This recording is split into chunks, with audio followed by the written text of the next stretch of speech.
নমস্কার, সনাতন ধর্মকথা চ্যানেলে আপনাদের সবাইকে স্বাগত। আজ সরস্বতীর কাহিনী এই বিষয়ে আলোচনা করব। দেবী সরস্বতী বৈদিক দেবী। সরস শব্দের অর্থ হল জল। সরস্বতী শব্দের আদি অর্থ হল জলবতী অর্থাৎ নদী।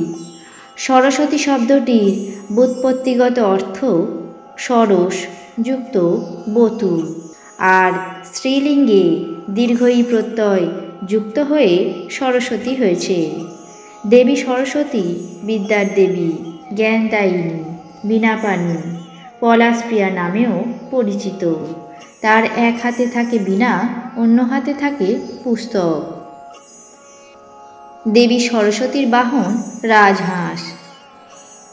হাঁস যেমন জল মেশানো দুধ থেকে দুধটা আলাদা করে পান করতে পারে, তেমনি অবিদ্যা থেকে বিদ্যাকে ছেঁকে নেওয়াই আসল শিক্ষা। তাই দেবী সরস্বতী হংসবাহিনী। দেবী সরস্বতী হলেন সঙ্গীতের দেবী। বেদ, উপনিষদ, পুরাণ, তন্ত্র, সংহিতা, রামায়ণ, মহাভারত, সাহিত্য এবং ইতিহাসে দেবী সরস্বতীর বিভিন্ন কাহিনী এবং বিভিন্ন রূপের কথা জানা যায়। পুরাণে উল্লেখ আছে যে সরস্বতী নদীর মহিমার সঙ্গে নারী জাতির একটি সুচিতার সম্পর্ক। বিশ্বামিত্র মুনি ছিলেন রাজর্ষি। তিনি ব্রহ্মর্ষি হতে না পারায় মহামুনি বশিষ্ঠের সঙ্গে তার তেমন সুসম্পর্ক ছিল না। বশিষ্ঠ মুনি ছিলেন ব্রহ্মর্ষি। অনেক চেষ্টা করেও ব্রহ্মর্ষি হতে না পারায় বশিষ্ঠের প্রতি বিশ্বামিত্রের এক তীব্র ক্ষোভ জন্মায়। সেই সময় তিনি সরস্বতী নদীকে আদেশ করেন ব্রহ্মর্ষি বশিষ্ঠ মুনির আশ্রমকে ভাসিয়ে নিশ্চিহ্ন করে দেওয়ার জন্য। কিন্তু সরস্বতী নদী তাতে কোনো মতেই সম্মত হলেন না।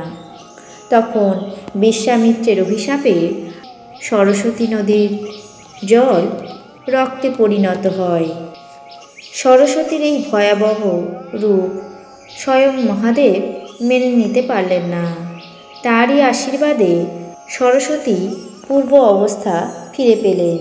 শুধু তাই নয়, মহাদেবের বরেই তিনি নারীশ্রেষ্ঠা রূপেও সম্মানিত হলেন এবং সরস্বতী শুচিস্নিগ্ধা নদীরূপে শ্রদ্ধার মূর্ত প্রতীকরূপে চিহ্নিত হলেন।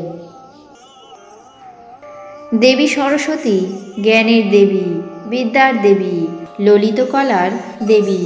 তাই সনাতন ধর্মাবলম্বীরা অত্যন্ত ভক্তিভরে দেবী সরস্বতীর আরাধনা করেন।